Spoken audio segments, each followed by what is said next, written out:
اب آتا ہے وطر کا طریقہ. رسول اللہ صلی اللہ علیہ وسلم کا وطر پڑھنے کا طریقہ جو عام طور پر تھا، اس کے بارے میں حضرت عائشہ فرماتی ہیں کہ نبی صلی اللہ علیہ وسلم نماز عشاء سے فجر تک 11 رکعتیں پڑھتے، یعنی تہجد کی رکعتیں جو تھی وہ کتنی تھی؟ 11 رکعتیں. ہر 2 رکعتوں پہ سلام پھیرتے اور 1 رکعت وطر پڑھتے، یعنی 10 رکعتیں پڑھنے کے بعد 1 رکعت الگ سے پڑھتے. رسول اللہ صلی اللہ علیہ وسلم نے ہمیں بھی یہی تعلیم دی. چنانچہ ابن عمر سے روایت ہے کہ رسول اللہ صلی اللہ علیہ وسلم نے فرمایا رات کی نماز 2 رکعتیں ہیں. صلاۃ اللیل مثنی، یہ بخاری کی روایت ہے. فاذا خفت الصبح فاوتر بواحدۃ، پھر جب تمہیں صبح ہونے کا خطرہ ہو تو 1 رکعت پڑھ لو، اور یہ تمہاری 1 رکعت نماز کو طاق بنا دے گی، یعنی وطر کر دے گی. رسول اللہ صلی اللہ علیہ وسلم نے فرمایا، اور یہ مسلم کی روایت ہے، کہ وطر آخر رات میں 1 رکعت ہے. بیسیکلی وطر عشاء کے ساتھ نہیں ہے، وطر عشاء کی نماز کا حصہ نہیں ہے، وطر رات کی آخری نماز ہے، یعنی تہجد کا حصہ ہے بنیادی طور پر. لیکن جو لوگ تہجد نہیں پڑھ سکتے یا نہیں پڑھتے تو وہ سہولت کی خاطر پھر رات ہی کو پڑھ لیتے ہیں عشاء کے ساتھ. رسول اللہ صلی اللہ علیہ وسلم نے فرمایا جب تم رات کو نوافل پڑھنا شروع کرو تو پہلے 2 ہلکی رکعتیں ادا کرو. اور اس میں آپ کیا کر سکتے ہیں، مثلا تحیۃ الوضو کے 2 نفل آپ ہلکے سے پڑھ لیں، ٹھیک ہے نا. وضو کر کے تہجد شروع کرنے سے پہلے ہلکی رکعتیں، یعنی جس میں چھوٹی کوئی صورتیں 2 پڑھ کے تو اسے آپ ختم کر لیں، اور نیت میں رکھیں کہ آپ یہ تحیۃ الوضو پڑھ رہے ہیں، اور اس کے بعد پھر آپ دوسرے نوافل بھی پڑھ سکتے ہیں. آپ صلی اللہ علیہ وسلم نے رات کا قیام کیا، 2 ہلکی رکعتیں پڑھی، پھر 2 طویل رکعتیں پڑھی، پھر ان سے ہلکی 2 طویل رکعتیں پڑھی، پھر ان سے ہلکی 2 طویل رکعتیں، پھر ان سے ہلکی 2 طویل رکعتیں، پھر ان سے ہلکی 2 طویل رکعتیں، پھر 1 وتر. یعنی پہلے 2 ہلکی رکعتیں، پھر اس کے بعد طویل نماز، یعنی 2 لمبی رکعت، پھر اس کے بعد ہر 2 رکعتیں جو تھی وہ پہلے سے کم ہوتے ہوتے پھر 1 وتر پہ آ گئی. یعنی کرنے کا تو آپ کچھ بھی کر لیں، لیکن وہ جو اتباع کا معاملہ ہے نا، کہ چھوٹی چھوٹی چیزوں میں فالو کرنا، اس کا اپنا ہی ایک مزہ ہے، اپنا ہی ایک لطف ہے. اور یہ مسلم کی روایت ہے. پھر 1 رکعت وتر پڑھا اور یہ 13 رکعتیں ہوئی. حضرت عائشہ روایت کرتی ہیں کہ رسول اللہ صلی اللہ علیہ وسلم 1 رکعت وتر پڑھتے، آخری 2 رکعتوں اور 1 رکعت کے درمیان بات چیت بھی کرتے. یعنی اگر وتر آپ اس طرح پڑھ رہے ہیں کہ 2 ایک دفعہ پڑھ کے اور 1 ایک دفعہ، تو اس کے بیچ میں سلام کر کے بات بھی ہو سکتی. حضرت ابن عمر روایت کرتے ہیں کہ رسول اللہ صلی اللہ علیہ وسلم وتر کی 2 اور 1 رکعت میں سلام سے فصل کرتے. یعنی اگر 3 رکعت پڑھ رہے ہیں تو 2 پڑھ کے سلام پھیر کے پھر 1 الگ. حضرت ابن عباس سے کہا گیا کہ امیر المومنین حضرت معاویہ نے 1 ہی وتر پڑھا ہے. حضرت ابن عباس نے فرمایا کہ انہوں نے درست کام کیا، وہ فقیہ اور صحابی ہیں. یہ بخاری کی روایت ہے. امام مروزی فرماتے ہیں کہ فصل کی 1 رکعت والی احادیث زیادہ ہیں، یعنی اس طرح پڑھنے کا طریقہ زیادہ روایت ہوا ہے. کس طرح؟ یعنی 3 رکعتیں مغرب کی طرح پڑھنے کی ممانعت ہے، 3 رکعتوں میں 2 الگ پڑھ کے سلام پھیر کے اور پھر 1 کھڑے ہو کے الگ پڑھ لی. حضرت عائشہ فرماتی ہیں کہ رسول اللہ صلی اللہ علیہ وسلم رات کو کبھی 7، کبھی 9، کبھی 11 رکعتیں پڑھتے تھے. یہ فرق کیوں ہے؟ کبھی 7 پڑھی تو مطلب کیا ہے؟ 6 نفل ہوئے اور 1 وتر ہوا. کبھی 9 تو 8 کے بعد 1، کبھی 11 یعنی 10 کے بعد 1. ایسا کیوں تھا؟ ہمیشہ 1 نمبر کیوں نہیں رکھا؟ ایک تو اس میں یہ کہ وسعت ہے، کوئی ایک لگی بندی روٹین نہیں. دوسری بات یہ کہ یہ بھی یاد رہے کہ نوافل میں فرض کے درجے میں گنتی نہیں پوری کریں گے آپ. اب فرض جیسے 4 رکعتیں تو آپ کبھی یہ نہیں کر سکتے کبھی 3 پڑھ لی، کبھی 2 پڑھ لی، کبھی 1 پڑھ لی، کبھی 4 پڑھ لی، کبھی 5 پڑھ لی. یہ نہیں کر سکتے. 4 فرض ہے تو 4 ہی پڑھیں گے، ٹھیک ہے نا، 3 نہیں کر سکتے. لیکن تہجد جو ہے وہ نفل نماز ہے، تو اس میں یہ بھی روایت میں آتا ہے کبھی آپ بیمار ہوتے تو بیٹھ بھی جاتے تھے، ٹھیک ہے. حضرت ابو ایوب روایت کرتے ہیں کہ رسول اللہ صلی اللہ علیہ وسلم نے فرمایا وتر ہر مسلمان پر حق ہے، بس جو شخص 5 رکعت وتر پڑھنا چاہے تو 5 رکعت پڑھے، جو 3 پڑھنا چاہے وہ 3 پڑھے، جو 1 پڑھنا چاہے وہ 1 پڑھے. یہ ابو داؤد کی روایت ہے. یعنی اس میں بھی وسعت ہے، زیادہ اور کم دونوں میں چوائس ہے، کر سکتے ہیں. رسول اللہ صلی اللہ علیہ وسلم رات کو کل 13 رکعت پڑھتے، ان میں 5 رکعت وتر پڑھتے تھے، اور ان 5 وتروں میں کسی رکعت میں تشہد کے لیے نہ بیٹھتے مگر آخر میں. یہ صحیح مسلم کی روایت ہے. یہ طریقہ بھی آپ سے معلوم ہوتا ہے. یعنی 2 طریقے پتہ چلے نا، ایک تو یہ کہ 2 پڑھ کے اور آخری رکعت 1 الگ، ٹھیک ہے. دوسرا کیا ہے کہ 2 پڑھ کے مثلاً 6 پڑھ لی اور اس کے بعد 5 رکعتیں مسلسل بغیر بیچ میں اتحیات پڑھے، ٹھیک ہے. تو آپ 5 یا 7 یا 3 یا 9 اگر وتر کی نیت سے پڑھ رہے ہیں تو پھر آپ کس طرح پڑھیں گے؟ بغیر اتحیات پڑھے، رکعت پہ رکعت پڑھتے پڑھتے بس آخری دفعہ اتحیات پڑھیں گے. اور آپ یہ بھی کر سکتے ہیں کہ 2 کر کے اور آخر میں 1 الگ پڑھ لیں. یعنی دونوں طریقے درست ہیں.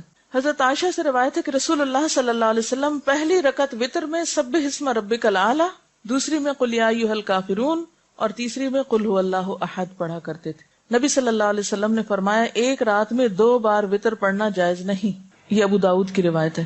رسول اللہ صلی اللہ علیہ وسلم نے فرمایا 3 وتر نہ پڑھو، 5 یا 7 وتر پڑھو اور مغرب کی مشابہت نہ کرو۔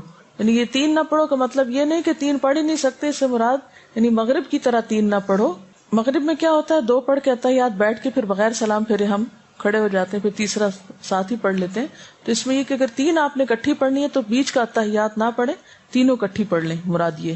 نبی صلی اللہ علیہ وسلم نے فرمایا جو شخص آخر رات میں نہ اٹھ سکے تو وہ اول شب میں وتر پڑھ لے، ٹھیک ہے، اور جو آخر رات اٹھ سکے وہ آخر رات وتر پڑھے، کیونکہ رات کی آخری نماز وتر ہے۔ نبی صلی اللہ علیہ وسلم نے فرمایا رات کو اپنی آخری نماز وتر کو بناؤ، یعنی اگر تہجد کی نیت ہے تو پھر وتر صبح پہ چھوڑ دو، لیکن اگر یہ شک ہے کہ پتہ نہیں آنکھ کھلے گی کہ نہیں تو پڑھ کے سو جاؤ۔ اور اس صورت میں اگر آپ پھر پڑھ رہے ہیں دوبارہ تو کیا کریں گے، پھر خالی نفل بھی پڑھ سکتے ہیں۔ ایک رات میں 2 دفعہ نہیں، یعنی رات کو بھی پڑھے پھر سویرے اٹھ کے دوبارہ وتر پڑھے، ایسا نہیں ہوتا۔ اگر رات کو پڑھ لی ہے تو پڑھ لی ہے، اگر سویرے آنکھ کھل گئی نفل پڑھنا چاہتے ہیں پڑھ لیں۔ بعض لوگ اس میں یہ بھی سجیسٹ کرتے ہیں، جس کی میرے پاس ابھی دلیل کوئی نہیں ہے لیکن سنا ہے میں نے اسی طرح، کہ اگر آپ رات کو وتر پڑھ کے سو گئے تو صبح اٹھ کے پہلے 1 رکعت الگ پڑھ لیں، وہ کیا ہوگی رات کی نماز کو طاق کر دے گی، پھر 2 پڑھ لیں، پھر آخر میں 1 پڑھ لیں۔ لیکن اس کی میرے پاس دلیل نہیں ہے سنت سے کوئی، میں نے اس طرح کسی عالم کو کہتے ہوئے سنا تھا، لیکن بہرحال اب آپ پریشان ہو رہے ہوں گے کہ یہ تو سب کنفیوژن ہو گئی۔ اسی کنفیوژن سے بچانے کے لیے تو ہمیں ایک آسان طریقہ بتا دیا گیا ہے جو ہماری درسی نصابی سب نماز کے طریقوں کی کتابوں میں لکھا ہوا ہے، 3 وتر پڑھنے کا طریقہ، اور ہم کھٹ سے پڑھ کے فارغ ہو جاتے ہیں، کوئی نہ پریشانی ہے نہ کچھ۔ میرا آپ سے سوال یہ ہے کہ یہ اتنی ورائٹی کیوں ہے؟ اب جیسے آپ صلی اللہ علیہ وسلم کی جو دعائے استفتاح تھی اس کی کئی ورژنز ملتے ہیں، ہم تو ایک ہی پڑھتے ہیں نا، سبحانک اللہم و بحمدک تبارک اسمک۔ کیوں؟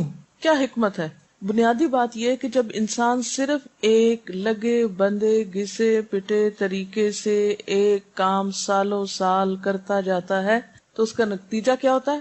مشین بن جاتا ہے، کوئی اس میں شعور نہیں باقی رہتا، کوئی اس میں سوچ سمجھ کا عمل دخل نہیں رہتا، بس آنکھیں بند کی ہوئی اٹھے ہوئے نماز پڑھ رہے، آنکھیں نہیں کھول رہے اول سے آخر تک، اور کچھ یاد نہیں کہ کیا پڑھا، وہی قل ھو اللہ پڑھی اور بس بات ختم۔ نماز جو ہے اللہ تعالیٰ سے ایک شعوری تعلق کا نام ہے، اور اس شعوری تعلق میں اگر آپ ایک دن ایک طریقہ کریں، دوسرے دن دوسرا، تیسرے دن تیسرا، تو اس سے کیا ہوگا فائدہ کہ ایک نیا پن باقی رہے گا، تمام سنتیں بھی زندہ رہیں گی۔ آپ دیکھیں کہ ایک تو یہ ہو سکتا تھا کہ ہمیں بس ایک ہی طریقہ بتا دیا جاتا اور پھر ہم ایک ہی کے ساتھ چپک کے رہ جاتے، اور اس کا نتیجہ عام طور پر کیا ہوتا ہے کہ نمازیں بے روح ہونے لگتی۔ اور ایک یہ ہے کہ جو کچھ آپ نے کیا وہ سب بتایا جائے جو واقعی صحیح احادیث کے ساتھ اوتھینٹک سورسز کے ساتھ موجود ہے، یعنی یہ سب چیزیں آپ جا کے بخاری، مسلم، ابو داؤد کی کتابوں میں، کتاب الصلاۃ میں خود بھی چیک کر سکتے ہیں۔ اگر آپ کے پاس یہ کتاب ہے نا جو میں آپ کو بتا رہی ہوں، آپ خود بھی پڑھ سکتے ہیں، ٹھیک ہے؟ کیونکہ عام طور پر جب اس طرح کی باتیں بتائی جاتی تو کوٹ کیا جاتا ہے فلاں کہتی ہیں، وہ سب کچھ میرے نام لگ جاتا ہے، حالانکہ یہ میں نہیں کہتی، یہ موجود ہے کتابوں کے اندر، یہ آپ نے کبھی پڑھا نہیں اس لیے پتہ ہی نہیں تو نیا لگتا ہے۔ تو یہ سب بتانے کا مقصد کیا ہے کہ اتنی نمازیں آپ پڑھتے تھے، ہر موقع کی نماز، جتنے بھی خاص کوئی اوکیزن آپ کہنے کو کہہ سکتے ہیں، تو ان میں پھر جب آپ نے قرات کے انداز مختلف اختیار کیے، جیسے تہجد کے بارے میں آتا ہے، کبھی سری قرات کی، کبھی جاہری کی، کبھی ایک ہی آیت ساری رات پڑھتے رہے، کبھی 2 رکعتوں میں سورۃ النساء سے لے کر المائدہ تک چلتے گئے، 7.5 پارے چلے گئے، یہ سب کچھ کس لیے؟ تاکہ نماز کے اندر ایک جان رہے۔ کیا یہ ایک حقیقت ہے؟ آپ اگری کریں گے کہ انسان روٹین کا عادی ہو کر ملل کا شکار ہو جاتا ہے، جس کو عام زبان میں بوریت کہتے ہیں، ہوتا ہے نا؟ اب مثال کے طور پر رکوع کے اذکار ہیں، پتہ شاید آپ کو بھی ہو، کہیں پڑھے ہی ہوں، لیکن میں نے جب ان کو ٹرائی کیا، یقین کریں نماز میں ایسا لطف آیا مجھے، کیونکہ ہمیشہ ہم پڑھتے سبحان ربی العظیم، سبحان ربی العظیم، سبحان ربی العظیم، بس ایک ہی چیز آتی ہے۔ زیادہ سے زیادہ ایک اور دعا ہم نے سیکھی ہوئی ہے، سبحانک اللہم ربنا و بحمدک اللہم اغفر، اس کے علاوہ میں تو نہیں کچھ اور پڑھتی تھی، کہیں ادھر ادھر پڑھا بھی تو اتنا دھیان نہیں دیا، لیکن جب سے مجھے یہ حقیقت سمجھ میں آئی کہ اگر بدل بدل کے چیزیں پڑھے تو نماز میں ایک روح پیدا ہوتی ہے، تو میں نے کل ہی یہ ٹرائی کیا، سبوح قدوس رب الملائکۃ والروح، تو ایک عجیب لطف نماز میں محسوس ہوا۔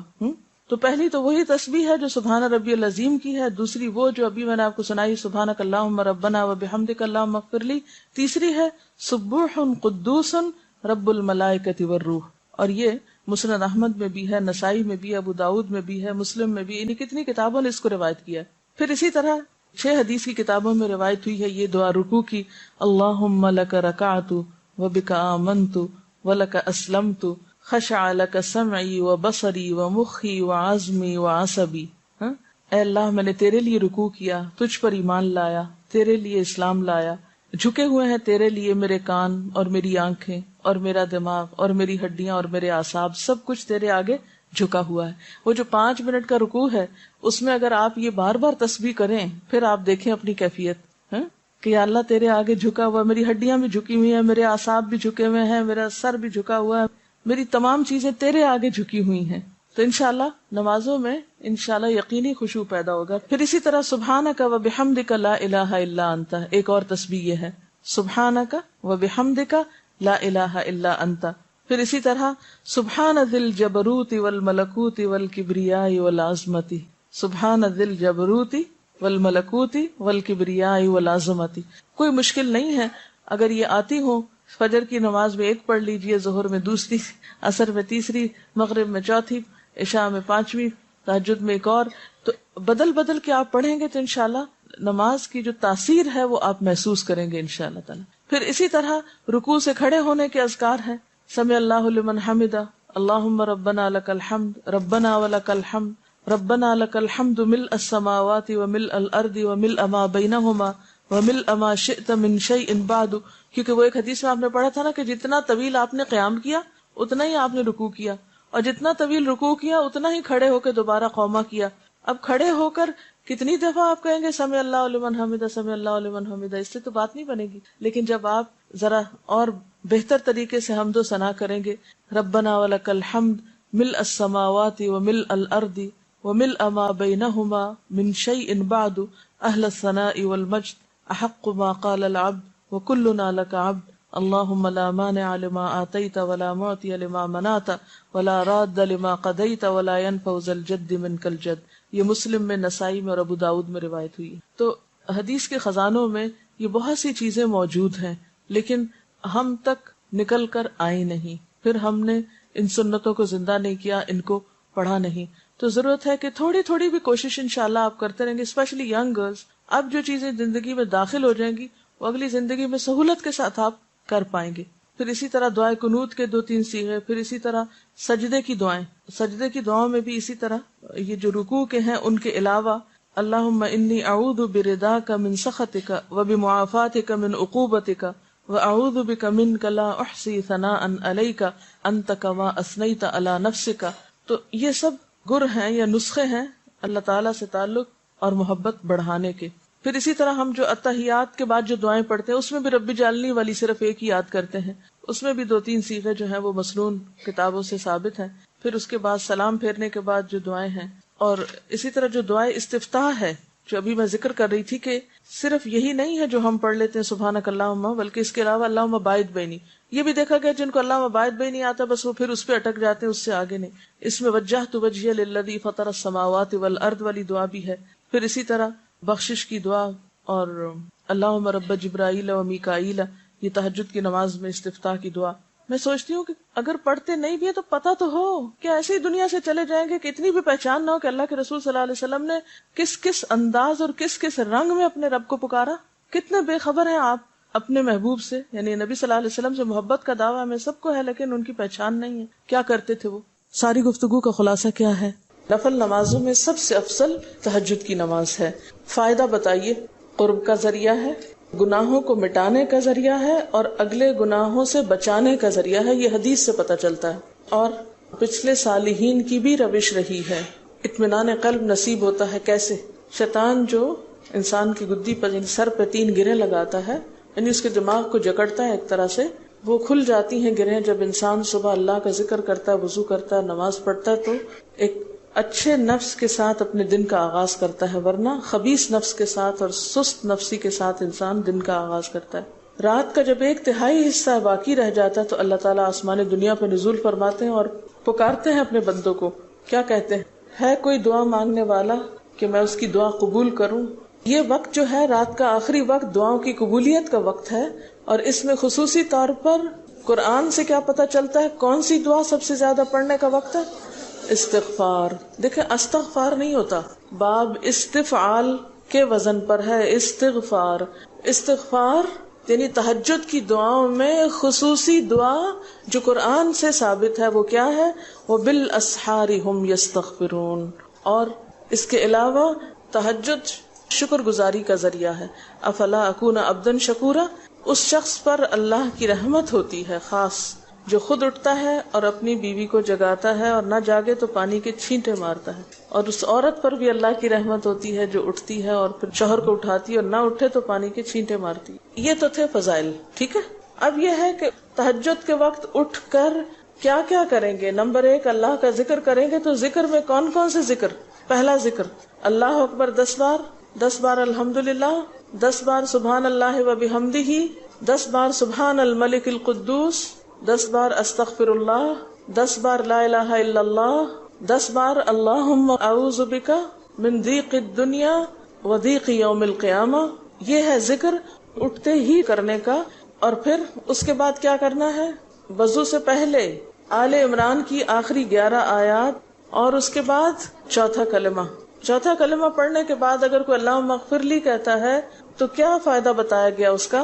اس کو بخش دیا جاتا ہے. اور اگر وہ نماز پڑھتا ہے اس کے بعد یعنی تہجد کی تو اس کی نماز بھی قبول کی جاتی ہے. تہجد کی دعائے استفتاح کیا ہے؟ تہجد کی دعائے استفتاح، ایک تو ہر نماز کی دعائے استفتاح ہے نا، سبحانک اللہم و بحمدک و تبارک اسمک. تو تہجد کی اللہم لک الحمد انت قیم السماوات والارض ومن فیہن آخر تک. اس کے بعد آپ کے قیام اور رکوع اور سجود اور قومہ اور جلسہ استراحت، 2 سجدوں کے بیچ میں جلسہ، یہ کیسے ہوتے تھے؟ آپ کی قرات تہجد میں کیسی تھی؟ ایک طریقہ یہ ملتا ہے کہ ایک مرتبہ ایک آیت پڑھتے پڑھتے صبح کر دی، اور دوسرا طریقہ کیا ملتا ہے؟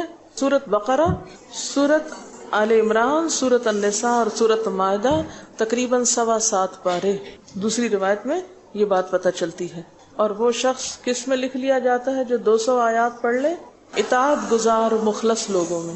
اس سے ایک نئی بات یہ پتہ چلتی ہے کہ آپ نے سورۃ بقرہ کے بعد النساء شروع کر دی اور آل عمران بعد میں پڑھی، جس سے یہ پتہ چلتا ہے کہ سورتوں کی ترتیب کا ہونا لازم نہیں. قیام اللیل الگ ہے، وتر الگ ہے. آپ اگر قیام اللیل 4 رکعت پڑھنا چاہتے ہیں اور 5 رکعت وتر پڑھنا چاہتے ہیں تو آپ ایسے بھی کر سکتے ہیں. اگر قیام اللیل کے 8 پڑھنا چاہتے ہیں اور 3 وتر پڑھنا چاہتے ہیں تو یہ بھی ٹھیک ہے. وتر وتر ہے، نفل نفل ہے. یعنی وتر ایک سیپریٹ نماز ہے، الگ نماز ہے. جو چاہے 5 پڑھ لے ایٹ اے اسٹریچ، جو 3 پڑھنا چاہے 3 پڑھ لے ایٹ اے اسٹریچ، جو 1 پڑھنا چاہے 1 پڑھ لے. ٹھیک ہے. اچھا، اس سے پہلے نوافل آپ 2 پڑھنا چاہیں 2 پڑھ لیں، 4 پڑھنا چاہیں 4 پڑھ لیں. ٹھیک ہے. لیکن آپ صلی اللہ علیہ وسلم اگر 5 وتر پڑھتے تھے تو پھر باقی نوافل 4 پڑھتے تھے. یہ نہیں کہ آپ پہلے 10-20 نفل پڑھیں اور پھر اس کے بعد وتر. جلدی جلدی پڑھنے سے بہتر ہے کہ آپ کے طریقے پر لمبی نماز پڑھیں لیکن اس کو سنت کے اندر ہی رہنے دیں.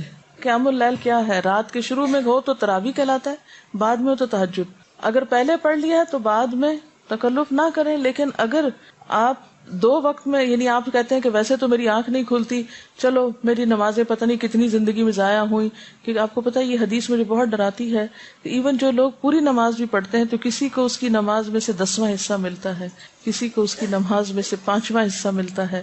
اور ایک حدیث میں آتا ہے کہ لک من صلاتک ما اقلت منہا، تمہارا اپنی نماز میں اتنا ہی حصہ ہے جس کو تم نے سمجھ کے پڑھا. اقلت یعنی جو تمہاری شعوری نماز تھی. اب اللہ ہی بہتر جانتا ہے جو ہم پڑھتے ہیں وہ کتنا حصہ ہمیں اس میں سے نصیب ہوتا ہے. تو اب اگر کوئی شخص رمضان میں اٹھ ہی گیا ہے رات کو تو آپ اسے کہ نہیں پابندی لگ گئی تمہاری، بس سٹاپ یہی ختم کرو، رات کو تراویح پڑھ چکے اب نفل نہیں تہجد کے وقت پڑھو، تو نہیں، پڑھنے دیں اس کو نفل، کیونکہ نوافل پہ کوئی قید نہیں ہے. ایک ہے احسن مسنون طریقہ، ٹھیک ہے، جو آپ صلی اللہ علیہ وسلم کا تھا، صحابہ کرام نے اختیار کیا اس کے بعد. اور ایک یہ ہے ہم جیسے نکمے لوگوں کا کہ جو اتنی ذاتیاں اپنی جان پر اتنے قصور کرتے ہیں، ادھر سے صحیح نہیں پڑی ادھر سے صحیح نہیں پڑی، تو جب جو موقع نصیب ہو پھر اس سے فائدہ اٹھا لیں. تو ایسی چیزوں پہ لوگوں پہ بہت سختی کر کے انہیں روکے نہ کہ اچھا رات کو پڑھ کے آئے تھے اب پھر تم کیوں کھڑے ہو گئے، رکو رکو یہاں، ایسا نہیں کریں، کرنے دیں، نفل ہی ہے نا، ٹھیک ہے نا. لیکن سنت بتا دیں کہ مسنون کیا ہے. آج کی وتر کی نماز میں سے کیا بات یاد رکھنے کی ہے؟ وتر رات کی آخری نماز ہے. دوسری بات یاد رکھنے کی، وتر 1 3 5 بھی ہو سکتے ہیں اور اس سے زیادہ 9 تک بھی ہو سکتے ہیں. تہجد اور وطر دو الگ الگ نمازیں. وطر نہ عشاء کی نماز کا حصہ نہ تہجد کی نماز کا حصہ، یہ رات کی آخری نماز ہے. چاہے تو عشاء کے بعد پڑھ لیں، چاہے تو تہجد کے بعد پڑھ لیں. سبحانک اللہم وبحمدک نشہد ان لا الہ الا انت نستغفرک ونتوب الیک. والسلام علیکم ورحمۃ اللہ وبرکاتہ.